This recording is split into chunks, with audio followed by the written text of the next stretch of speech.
மீண்டும் நிலவை தேடி போகும் அமெரிக்காவின் ஆர்டெமிஸ் 2 இந்த பிரம்மாண்ட திட்டம் இதை பற்றி பேசுறதுக்காக நம்மிடையே ஓய்வு பெற்ற இஸ்ரோ விஞ்ஞானி அமெரிக்காவின் கலிபோர்னியா மாகாணத்திலிருந்து நம்மோடு நேரடியாக இணைப்பில் இணைகிறார். திரு இளங்கோவன் அவர்களை தந்தி தொலைக்காட்சியோடு இணைந்ததுக்கு வரவேற்கிறேன்.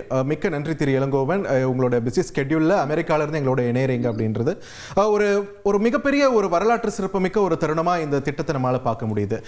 பேக் இன் த டே 60களில் 70களில் நிலவை நோக்கி அந்த பயண திட்டத்தையும் நீங்கள் பார்த்துருப்பீங்க, உங்களுக்கு நிச்சயமாக நினைவு இருக்கும். அதுல இருந்தும் இந்த திட்டம் எந்த அளவில் மாறுபட்டிருக்கு, எந்த அளவுக்கு தொழில்நுட்ப ரீதியாக முன்னேறி இருக்கு. குறிப்பாக ஃபர்ஸ்ட் மேன்டு மிஷன் அப்போ போனபோது நேராக நிலவுக்கு போயிட்டாங்க. ஆனால் இந்த முறை நிலவில் தரையிறங்காம அதை சுற்றி ஒரு பயணம் அடிச்சுட்டு மீண்டும் பூமிக்கு வராங்க. ஏன் இந்த மாற்றம்? அனைவருக்கும் வணக்கம். வாய்ப்பளித்தமைக்கு நன்றி. அமெரிக்காவிலிருந்து பேசுகிறேன். முதல் அப்போலோ மூன் லேண்டிங் இது ஒரு பெரிய நம்மளுக்கு கற்பனையாகத்தான் இருந்தது. கென்னடி மூன் லேண்டிங் பண்ணலாம் அப்படின்னு அனௌன்ஸ் பண்ணுறப்ப அமெரிக்காவோட எக்ஸ்பீரியன்ஸ் ஒன்லி 5 மினிட்ஸ் இன் ஸ்பேஸ் தான். அவங்க ஸ்பேஸில் ஒரு ஆர்பிட் கூட போகாத சமயத்தில் தான் மூணுக்கு போவோம்னாங்க.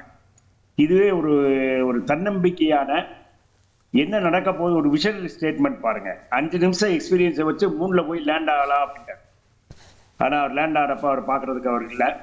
இருந்தாலும் 1969 Apollo 11 first we have to land on moon. ஒரு ரேஸ், அமெரிக்காவுக்கும் ரஷ்யாவுக்கும் பயங்கரமான ரேஸ்.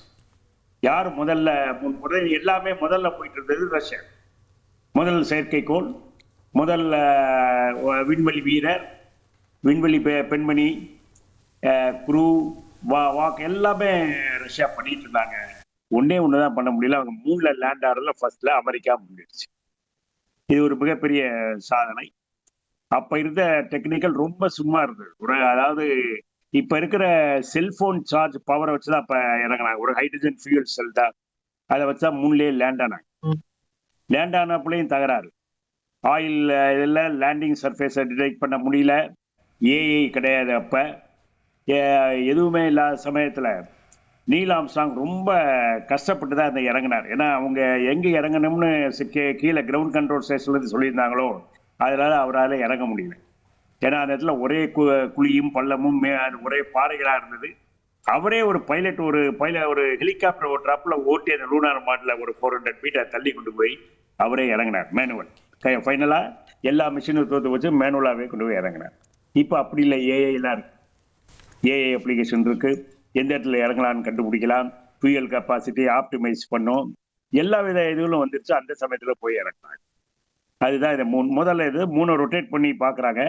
ஏன்னா லேண்ட் பண்ணுறதுக்கு முன்னாடி ஒரு டெஸ்ட் இது மாதிரி. இதை அப்போலோ 8ஓட ரொம்ப பேர் கம்பேர் பண்ணுவாங்க. இதை அப்படி சொல்ல முடியாது. இது அப்போலோ 8ஓட கம்பேர் பண்ண அவ்வளோ சீக்கிரம் சரியான இது பொருத்தமானது இல்லைன்னு. ஏன்னா அப்போலோ 8ல் 3க்கு பின்னாடி போனாங்க. 10 தடவை 3 ஆர்பிட் பண்ணாங்க.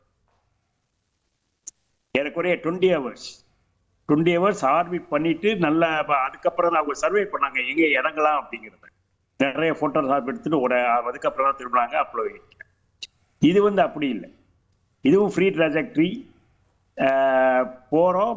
6000 கிலோமீட்டருக்கு மேலே இருந்தால் நான் மூணை பார்க்கலாங்க சார். ஆனால் அப்போலோ 8ல் இப்போ 60 கிலோமீட்டருக்கு பார்த்தாங்க. இப்போ 6000 கிலோமீட்டருக்கு போய் ரவுண்ட் பண்ணி ஒரு ஆர்பிட் கூட 3 சுத்தி கிடையாது. கவனிக்க வேண்டியது அதான். ஒரு ஆர்பிட் கூட 3 சுத்தி ஆர்பிட்டால உடனே ஒரு 8 மாதிரி ஒரு லூப் போட்டு வந்துடுறாங்க.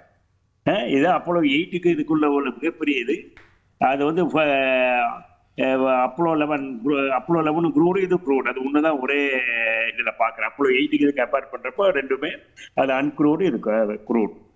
இது மாதிரியான கண்டிஷன்ஸ் எல்லாம் இருக்கு. ஆக இது ஒரு மனித இதுல 3க்கு போறதுல அடுத்த இது. ஏன்னா 72ல தான் கடைசி போனார். முதல்ல போனவர் நீல் ஆம்ஸ்ட்ராங்னு எல்லாருக்கும் தெரியும். கடைசியா போனவர் யாருன்னு ரொம்ப பேருக்கு தெரியாது. செர்னான். அவர் தான் 1972 கடைசியா 3 விட்டு வந்தார். வர்றப்ப சொல்லிட்டு வந்தார் we will come back. அது மாதிரி நம்ம இப்ப போறோம். செர்னான் இவரோட ஜூனியர். நீல் ஆம்ஸ்ட்ராங் அவரும் ஒரே காலேஜ் ஜூனியர். அவருடைய ஜூனியர் தான். ஆக சீனியர் ஆரம்பிச்சத ஜூனியர் முடிச்சுட்டு வந்தாரு. இப்ப மறுபடியும் நம்ம ஆரம்பத்தோட இப்பவும் இருக்காங்க. இப்பவும் மூன் வாக்கர் 4 பேர் இருக்காங்க லைவா. அபவ் 90 பசால்ட்ல ஆரம்பிச்சு இன்னும் உயிரோட இருக்காங்க 3 வாக்கர். ஏன்னா 7 அப்போலோ அதுல ஒரு அப்போலோ இதாயிருச்சு. அப்போலோ 13 வந்து அப்போர்ட் ஆகி இட் வில் வென் லைக் அது அப்போலோ 13 இதோட கம்பேர் பண்ணலாம். நம்ம இப்போ போயிருக்கிற ஆர்டிமிஸோட அதுதான் ஆக்சிடென்டலா போயிட்டு வந்து இது வந்து ஆர்கிடெக்சரலா போகுது. இது அது வந்து ஆக்சிடென்ட் ஏற்பட்டதுனால அவர் சொன்னாரு, நம்ம ப்ரொஃபசர் கவியர் சொன்ன மாதிரி ஒரு ஆக்சிடென்ட் டேங்க்ல ஏற்பட்ட ஒரு சின்ன ஒரு ஸ்ட்ரீட் பண்ணல ஏற்பட்ட ப்ராப்ளத்தினால அவங்க மூணுல இறங்க முடியல. அதுக்கப்புறம் இருக்கிறதுலே அதிகமான தூரம் போனது அப்போலோ 13, அப்போலோ 11 விட. அப்போலோ 13 ஆர்பிட்டர் த மூன், அதனால அவங்க அதிகமான தூரத்துக்கு போனாங்க. இது போயிட்டு திரும்பினாங்க. அதே மாதிரி அதை விட ஒரு 5000 கிலோமீட்டர் அதிகமா போயிருக்கு, அவ்வளவுதான்.